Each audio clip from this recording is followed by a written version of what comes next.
Hallelujah. It's the 30th day of the third month. This video is called The Morning Experience. It's part 4 of several parts that I'm going to do on the morning experience. I'm really trying to figure out what the scriptural morning is. And all these videos I'm putting together is just helping me gain more knowledge. And I appreciate everybody that's had their input on this journey I'm on. And let's get going. This one's called a false flag, and you'll find out here in a little bit why it's called a false flag. Now, this is a stellarium screenshot for Friday, the pagan date of Friday, July 19th, 2024. This was right after the sun set, so it was approximately, this screenshot was done at 8:35.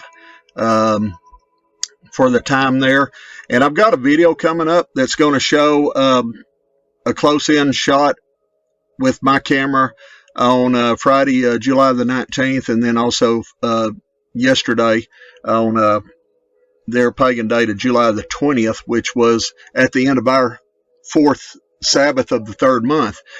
But just real quickly, just pay attention here, see the rough edges of the moon, so it's not completely 100%, but with my naked eye, I really couldn't tell that it was not completely filled. It looked full to me with my naked eye, and I couldn't see these rough edges until I zoomed in to 260 times zoom with it.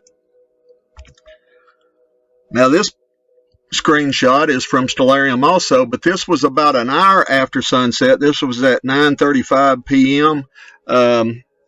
Yesterday, and the reason I waited an hour because the sunset and the moon came up approximately 2 minutes before the sun set, so I needed to wait at least an hour for me to get clearance to be able to get a better shot. So that's why it's darker back here, because it's actually later in the evening or first part of the night. I believe this would be the first part of the night here, but as you can see, even here you can see some rough edges here as you go around. And again, this video here in a second, it's going to go on around and show you that it's got rough edges on around here. Just wanted to show you a screenshot of what Stellarium shows. And we'll go to our next one here. This is the video here. This is from the pagan date of Friday, July the 20th, or 19th, because today's 21st.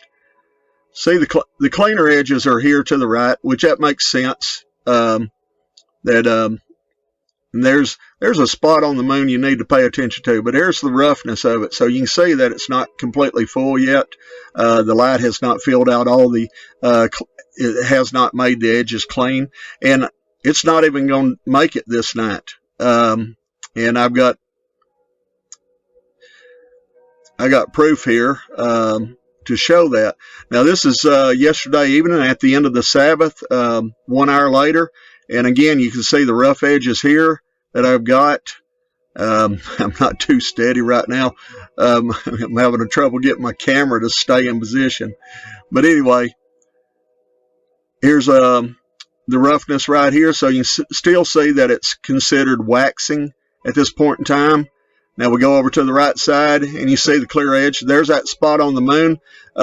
Pay attention to this, because this spot will move from this position over this way through the night, and if I could have got a shot, we had cloudy skies today, if I could have got a shot of it, this spot would have been on the left side toward, it would be at least past center. And that's what happens through the night. You actually see the same face, but it's at just a different position because it's circuited around us. So that's the end of the video. And again, you can just see the roughness of the edges here that you can tell with my camera that it was not completely full yet. So this is the Luna SoCal app on my computer. It has sunrise here at 6:24 this earlier today, and then it had moon set at 6:19, so that meant the moon disappeared before the sun appeared for me here.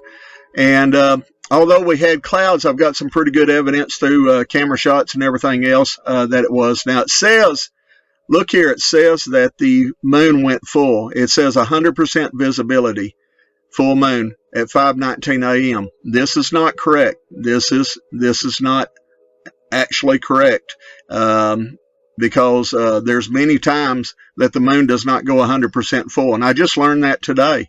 I knew that there were some times that it didn't, but it said most of the time it doesn't go 100% full. And why is that? For one thing, the moon was on a very southerly route last night, and the sun is more on a northerly route. So the sun is heading back toward the center equator, what you consider the equator, or the center point of its circuit around the Earth. And the moon had just 2 days before had just hit its most southern part out toward Capricorn. And again, as I said in my video earlier today, when you have these lights that are further away from you out to the south, they're not going to rule the night as long as they would if they were more toward the north. So that's something we need to pay attention to. If you're going to go out and experience this, you need to pay attention to where the circuit of the moon is, and where the circuit of the sun is, because when they're both on different, if they were more on both were more toward the equator, then you would probably get a full moon at that time, because there's such an extremeness of the sun being far north and the moon being far south. That's why you didn't get 100% full moon. But it said it went full at 5:19 a.m. So let's check this data and make sure that's correct. So here in Stellarium, I went to the what was considered sunrise, and you can see here the sun has peaked above the apparent horizon here, and you see here the moon is well below well, I can't say well below, but it's below the horizon already. So you couldn't verify, you couldn't actually see the luminous body of the sun and the luminous body of the moon, which once a month that happens for the first time every month, and it didn't happen today. So by default, because this is the 30th day, tomorrow's going to be our new moon day here for under the dome here in Cooterville for me and Tanya. So this is the Stellarium shot, and I consider Stellarium probably one of the most advanced, most accurate ones when you take shots of stars and up in the sky, and then you can bring them in, and at the same time you took that shot of the sky and look at it on Stellarium, it's almost identical, and I've done that before. But again, we don't want to put all our trust in man's devices. We want our own eyes, but due to weather conditions, we can use things like I've learned now that you can go back on the Metonic cycle, and I almost said Masonic cycle, but Metonic cycle, and you can see that those times are virtually the same for the sunrise, and the moon sets are just a little bit different, but they're not as drastic as the actual what they suppose that the percentage of illumination of the moon is. So again, sun appeared, moon disappeared, and that was here in Cooterville, right here. And we're about 400-foot elevation here above sea level. So we do have some other hills and stuff out east of us here and west of us, and then of course a bunch of tall green trees that block our view. But still, yet even at sunrise here, I see the sun's luminous body within 4 minutes or 5 minutes after it's. They say it's the sun has rose here. So. Next one here, the moon appears full to the eye for 2 to 3 nights. So I've mentioned this before. I myself, I went out Friday evening to look at it after sunset. It looked full to me. Now, of course, out south, it was so southerly, it's further away, so I'm not getting as close of a view. Now, when that moon comes more toward the north and in its fullness, then you're going to be able to see it better because it's going to look larger to you, and it's going to have more clarity to it because you're not looking across atmosphere trying to get a better view. So when it's on its southerly circuit like it was last night, it's harder to tell that. But for 2 or 3 nights, it looks full to me. And without a zoom camera, I couldn't tell one way or the other if it was waxing or waning, just by virtue of the camera. But pay attention here. It says, but the exact moment of full moon is an instant. So I've also mentioned this before. If the moon is constantly waxing and waning, it's only going to go instantly dark, or it's going to instantly go as full of light as it can. Whatever amount of light the sun can transfer to it. That's and how that happens, I really don't know. That's just would be speculation on my part to how that happens. But the exact moment of a full moon is an instant. If y'all want to stop the video and read the rest of this, you can. All right, is a full moon always full? Most of the time, the full moon isn't perfectly full. Get that? That comes from space.com. Most of the time, the full moon isn't perfectly full. So what do we do when it doesn't go completely full? Well, I believe we can figure that in. And I don't let the fullness of the moon be my determination of when the new moon day is. It's always when I see both the sun and moon for the first time of the month up in under my dome, in my vicinity of my eyesight, that I consider that our new moon day here. All right, so this is another screenshot of stellarium. I've got the moon here at 3/11/29, lit at 99.8%, so it's not quite 100%. And at 3 o'clock and 11 minutes and 28 seconds, that illumination shows at 99.7%. So again, there's no way I could figure out how to figure out that 1% difference, but just wanted to let you guys see this of when this happened. It happened at 3/11/29, where it went 99.8, and it never goes any further. It never goes to 99.9 or 100%. It stays at 99.8, and I'll show you how long it does that. So here it is. Now, I know I got busy on this slide, so I'm going to take a little bit of time to show you what I've got here. But again, illuminated 99.8. So it stayed from 3 o'clock in the morning all the way here to 11 o'clock, nearly noon, my time. It was illuminated at the same amount, 99.8. So it never went above to 99.9. So it never went full. So this is one of those months where the full moon never goes completely full.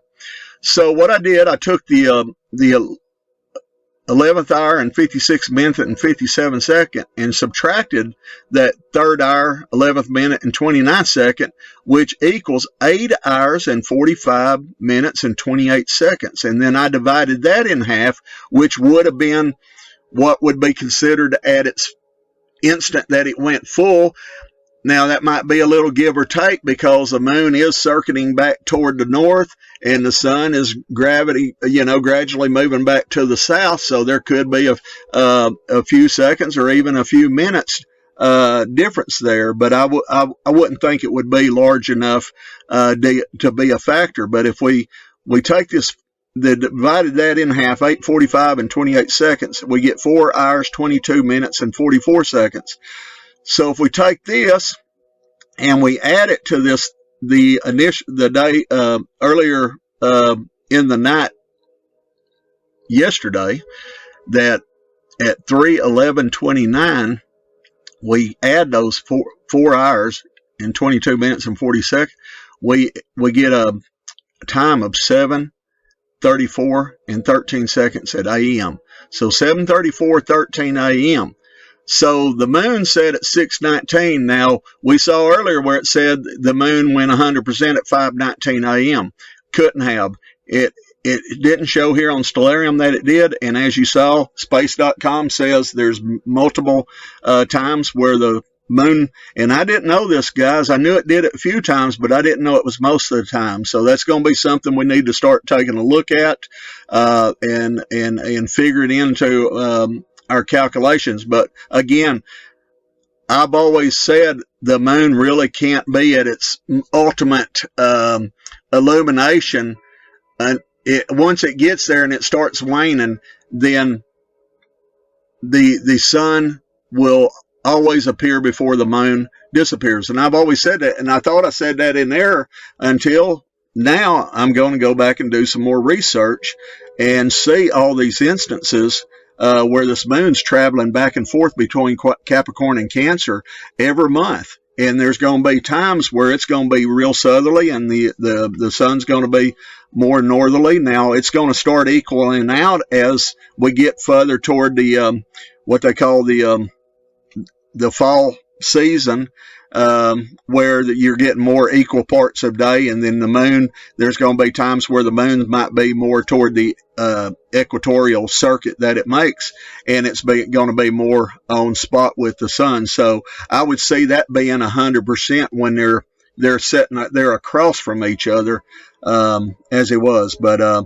anyway, so if we get 734.13 where it was at its brightest illumination, because it never made it to 100%, but we know that the light had to be still waxing until it got to that middle point, which was at 4 hours and 22 minutes and 44 seconds. That would have made it to 734.13. So I was wondering why it was so off when they were saying the moon went full at 5:19, but yet the sun only rose at 5 minutes after the moon set. And to me, what I've figured out over the years, that's never happens.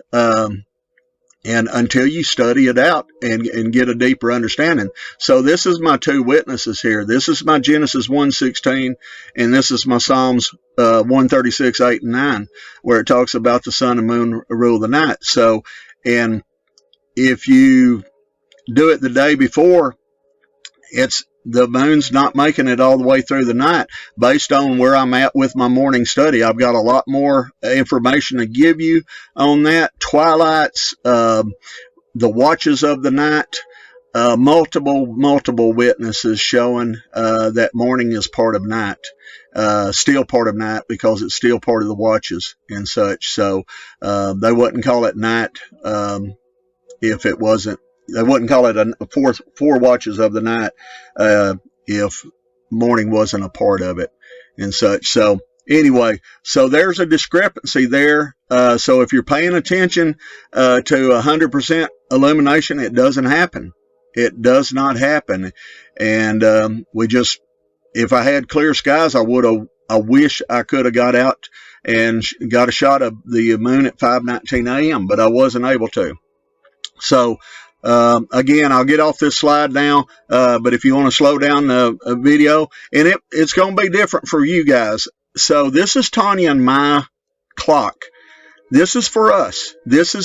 Everybody's different. Everybody sees that sun and moon at a different perspective than Tanya and I. So when we're standing here on our property in a certain position, those lights are going to be just for us.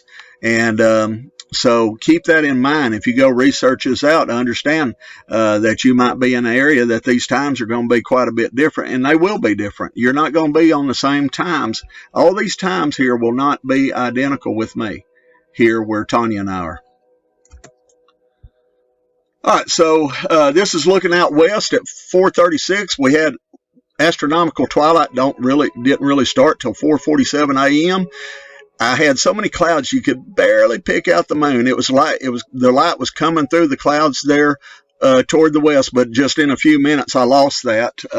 By the time I turned back around and got another shot of it, it was disappeared. But 4:47 a.m. to 5:23 is the supposed astronomical twilight. I've got enough cities within 30 miles as a crow flies, that impede my ability to tell when it's exactly the sun coming, because even at 2 o'clock, 3 o'clock in the morning, I went out to see if I could see any other lights but the sun, and I could. So, and then I looked at it on the map, and there's not large cities, but the biggest one's like 100,000 people, and it's approximately 30 miles away as a crow flies.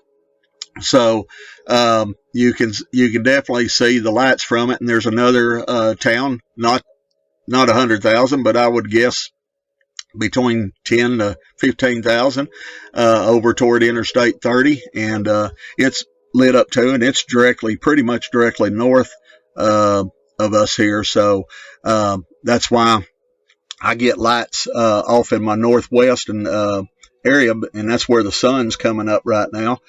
So I can't really tell when it's sun, but we'll look at that here in a second when it gets to astronomical twilight. All right, just wanted to verify with my clock on my phone just that I was out there at 4:38 a.m. Took that screen. I guess I could have done that screenshot anywhere, but anyway, just put that on there for verification. And at 4:40 a.m., that's my little rooster going off at before 4:47 a.m. astronomical. So they actually start before they actually see the sun.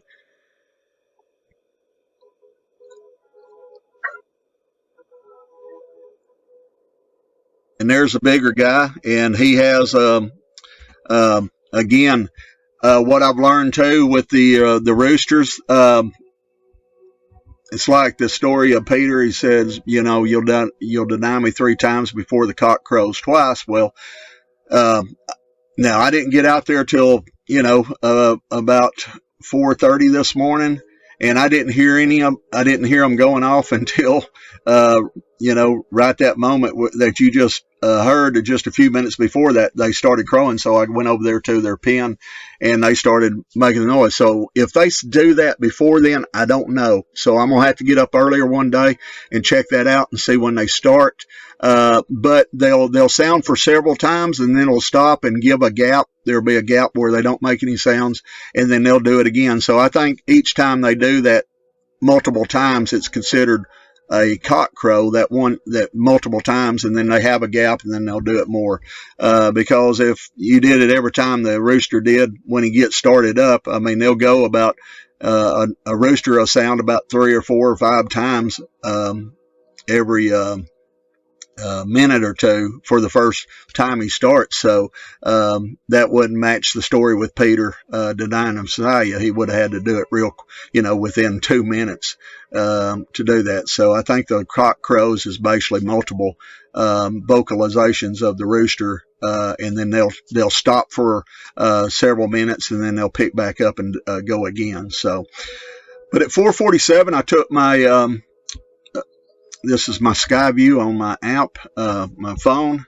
And anyway, you see the moon. It makes the moon on that app, it makes it look much larger. But you can see here that the moon's basically southwest. So it's not west, it's southwest. So it's about as far south that it's going to ever set normally. So it disappears quicker when it does that. And you'll see that here in a little bit. So look at the distance between here and the center of the moon right now. And this is at the beginning of 4:47 a.m. astronomical twilight. And at 2 minutes later, I took this pic out toward that same direction. There, the clouds filled in. Can't see the moon anymore. You can kind of get a little bit of brightness from it. But again, that's 2 minutes after the astronomical twilight. This one is out to the east. This is our neighbor's light down across the pond there. And anyway, this is out east, and you can start seeing a little bit of light, but I think a lot of that light, that's at 4:53, a lot of that light is still from those cities there, because we had clouds in the sky toward the east and toward the west. Only toward the south did we have clearance that I could see clearly through. All right, so here we got the sun, and see how much further from the center of the sun to the horizon. So this is a few minutes after we just saw that screenshot of the sky view, and it's several degrees below the horizon. And as you can see, the sun is more northeasterly. So you got a moon that's southwest, and you got a moon that's northeast, and so you're getting that big variance of where that moon is not going completely full, and it's throwing people off, and they're putting the wrong times down for when it's at its ultimate illumination. All right, 4:59. This is off to the south, and as you can see, that's the brightest that I could see was out to the south because the skies were starting to clear out there toward the south. We did have some sunny skies today, but it looks like they're going to cloud it back up again. And you know, YaHUaH willing, I'll be able to get a shot of the moon and sun together in our dome tomorrow. But anyway, let's pray it happens. All right, east again, looking out toward the east. This is 5:23. This is the beginning of nautical twilight. You can see a little bit better brightness there. It's not a whole lot different than it was earlier, but that's at nautical twilight. And again, we were cloudy, so that's going to mess with the amount of light that you're able to pick up just due to the clouds. And then again, you got the northeast here. You see the sun's a little bit closer to the horizon at nautical twilight. It's 1 minute after nautical twilight. And here's the moon at 5:26, and you see the moon's quite a bit closer to the horizon. So again, it's at that southwest quadrant. I took that 3 minutes after the supposed 5:23 a.m. nautical twilight began. And now we're looking back out west, that same area that I just took the screenshot of sky view. This is 5:26. Again, it's just not a whole lot of light over there. Again, it's cloudy, so I really can't tell where the moon exactly is with my own eyes. All right, so here we are, civil twilight. So this is the video I did where I showed, you know, at civil twilight, you could read books and things on paper and stuff, and you could get around well. And even this morning, when I went out at astronomical twilight, even as cloudy as it was, I was still able to move around on my property without running into anything, just because it was the moon was illuminated as much as it was. And as my first video on this series, part 1, where I showed that even at a 50% moon, of course that moon was more northerly, and so it was closer to me. And at 50%, it still cast a shadow even at civil twilight. So I found that fascinating too. That's something new I learned by doing that research. But anyway, there's a shot out to the east there where the sun, you can start seeing the pink over in the sky where the sun is going to be appearing from.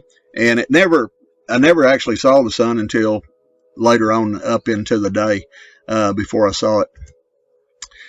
And here's a screenshot of sky view again. Here's the distance. See the distance it is here. This is at civil twilight at 5:56 a.m. So it's getting quite a bit closer before it becomes sunrise. But look at the moon. They're 3 minutes later than civil twilight. I think that's a minute or two after that last pic. I'll go back and look at it. Yeah, so there's 5:58 there, and see where the sun is to the red line. Let's go from the center to the red line, and now let's look at the moon. And look, it's quite a bit closer. So the middle of the moon to the line there, and that's again, that's an apparent horizon. It's just our perspective makes that angular resolution of our eyes makes that line there for us where the sky meets the ground and such. But anyway, it's still fairly accurate. Even with the, being an app on your phone. But you can see the moon's a lot closer to the horizon than the sun is. And this is just a regular camera shot out toward the west. Tanya and I have our garden area out. It's kind of southwest of our home. So this is more southwest. West is more toward the right over here. This is just like the moon, the sky view shot. It should have been more, I should have put southwest up there, but just kind of keep the directions, kind of keep you familiar with what area that I was looking in. I was looking out toward a westerly area. Again, it's 4 minutes after civil twilight. Now I took another picture of the south, and as you can see, most of my light, it's even better than it was from the west or east, and the sun's coming from the east, but I've got more light over to the south, and it's just because I'm getting clearance here. You see all these clouds here have mucked up the skies here where I couldn't see any stars or anything today, and this is 6 minutes after civil twilight. All right, so we have moonset at 6:19. So I took this screenshot at 6:19 on my, and you see it's centered right on the horizon. So it's fairly accurate with the Lunisoul Cal app there, and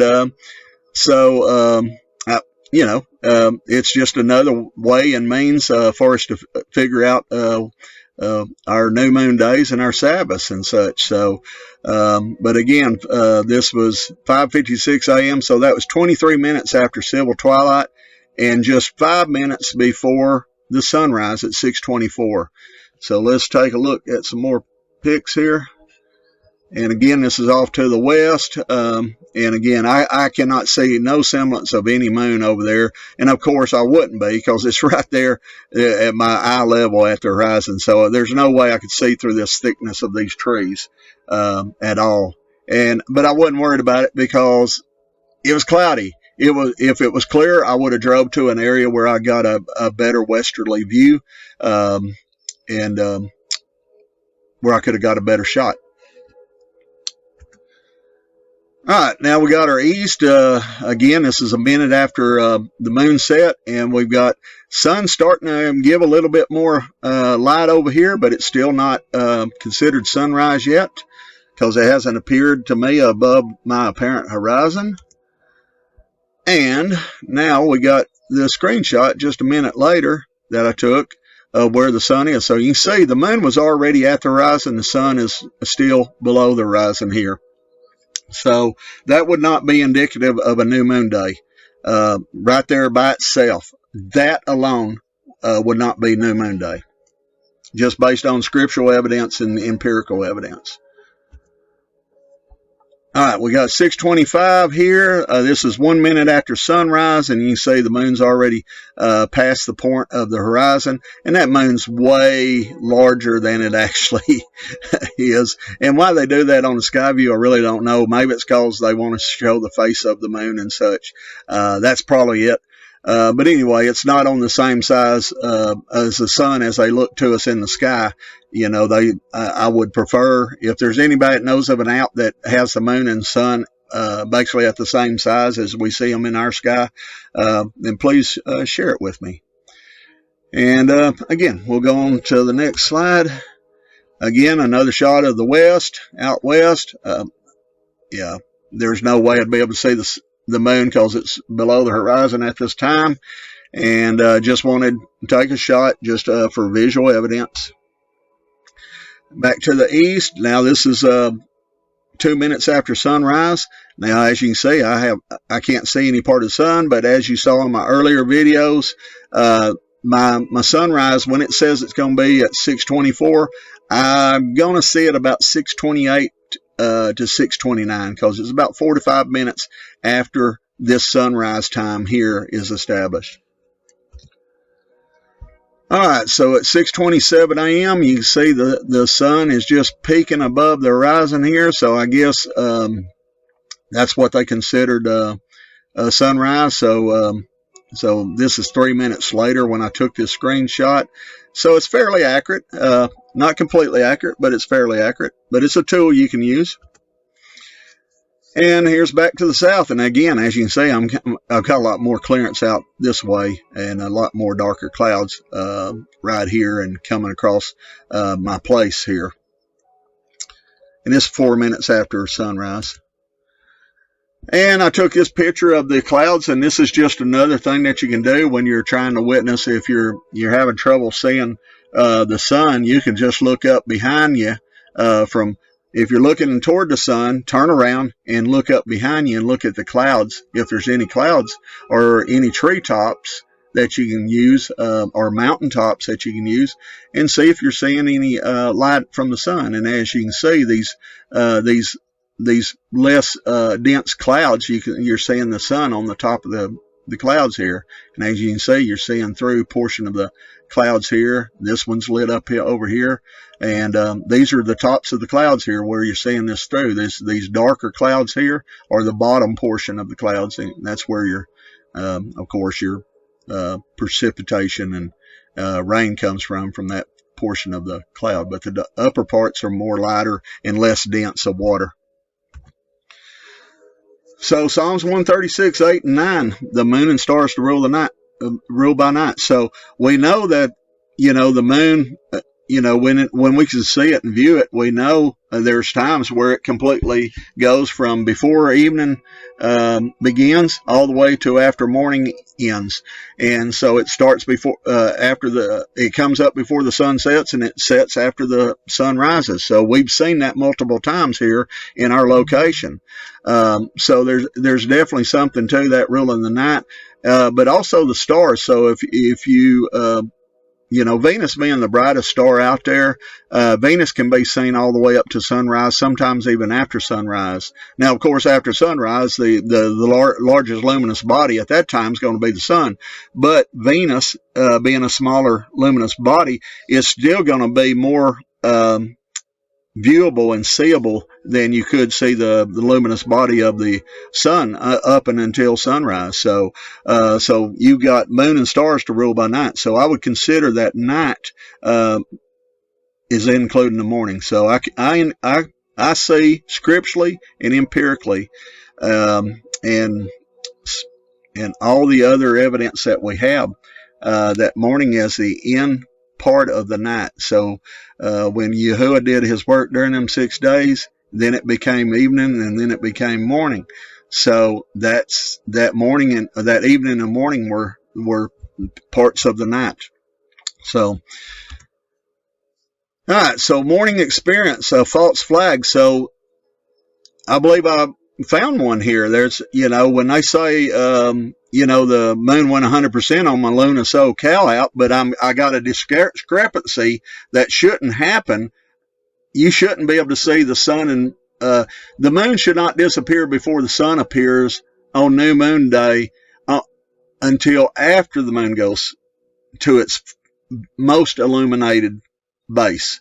So based on my calculations, based on stellarium, based on doing a little bit of math and going to the center point and then just adding that to the earlier time at the greatest illumination that stellarium showed me, you add that time to it, it puts you after sunrise, and it puts you over an hour after moon set. So before the moon goes to its fullest illumination, not 100% full, but to its most amount of illumination. So I think there's a lot of false flags. I'm praying for everybody out there to not put your trust in man. Don't put your trust in me. Go out in your own dome. You've got your own dome.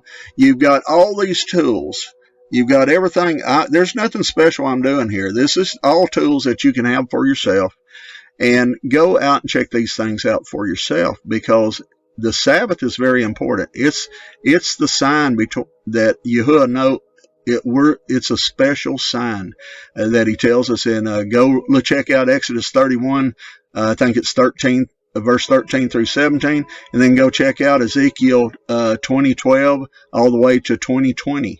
And anyway, it's a special sign before us. So don't be so concerned if your fellow brothers across the earth in a different location or on a different Roman Gregorian day.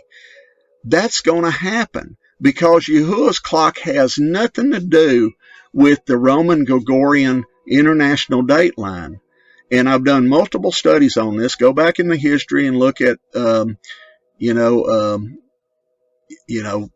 2.3 miles apart of two islands, and there's one's called Yesterday Island and the other one's called Tomorrow Island. So they're only 2.3 miles apart, but they're a complete 20 hours difference in time. So look at that international date line and look how screwed it up it is. And it's mainly because you can't wrap a flat surface around a ball and make it fit and make it work. So that's why they've made all them zigzags and and such, and just put a lot of confusion out there on people. So just because your friend in, I've got friends in South Africa, I got friends in New Zealand, I got friends in Australia, I got friends, at other parts of the earth that are thousands of miles apart from us here, and there's a chance that sometimes their new moon day is going to happen after ours on the Gregorian, what we call the Gregorian. It's still going to be the first day of the fourth month for them. It's just going to be a different Roman Gregorian day. We've got to detach ourselves from Catholicism. This is where it all comes back. It goes back to Roman Catholicism. That the Roman Empire still rules this world. And until the Messiah and his body of people come back and they conquer evil, then this is going to continue to happen. So I'm praying. The reason I'm doing this is because I love people. And I'm offering this up for your evidence, for you to go check it out for yourself. Don't take what I've put out here as truth. Go verify it for yourself. And I only do this for love. I also do it because it helps me. I become a better person when this happens for me. So if your Zoom meetings or Skype meetings are going to conflict, when some people are on their 6th day of work and you're already, keeping your Sabbath a Gregorian day later or a day before, don't sweat it. Don't sweat it. Because if you think about it, we're supposed to come together as a body, and we don't have to worry about it being on a man's time clock. So be it that somebody else is working, during the day, and 12 hours later, somebody else is keeping a Sabbath. Or 12 hours before somebody's keeping a Sabbath. Somebody, everybody's going to start their Sabbath before somebody, and everybody's going to, maybe start their Sabbath after everybody. So you gotta look at that and not depend on this man-made calendar system. You've got to totally detach, and we've got to look at the celestial lights in the sky that he tells us in Genesis 1:14 through 16. I also believe there's a parable there for us too.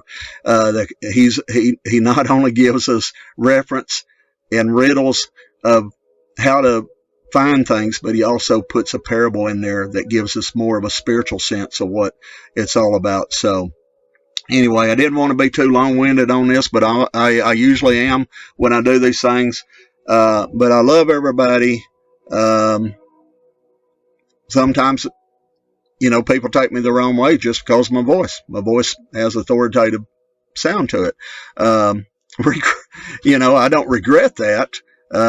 But I told Tanya the other day, I said, maybe I need to start talking in a softer voice and say, sweetie pie and honey pot, and be like that. But that would be out of my character and such. And my character is I'm a loving person, and I want to see everybody,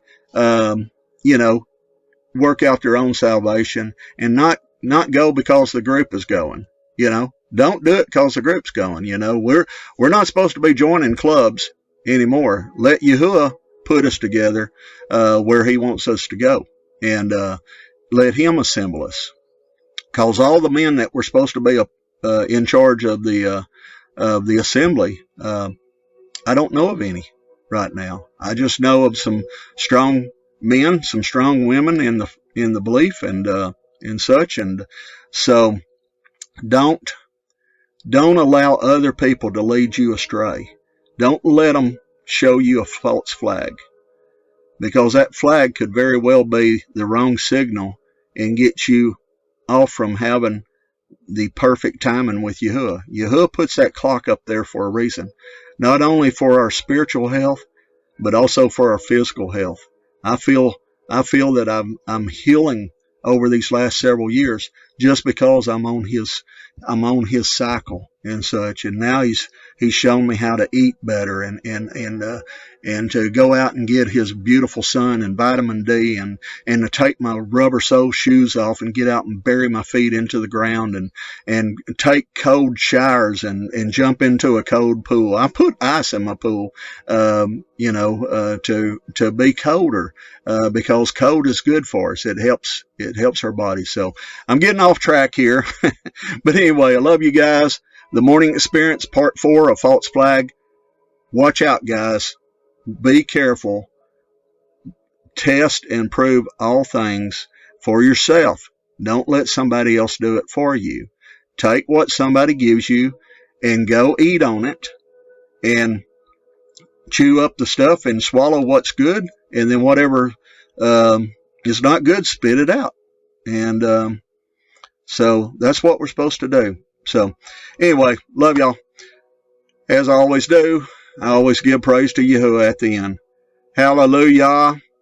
Hallelujah indeed.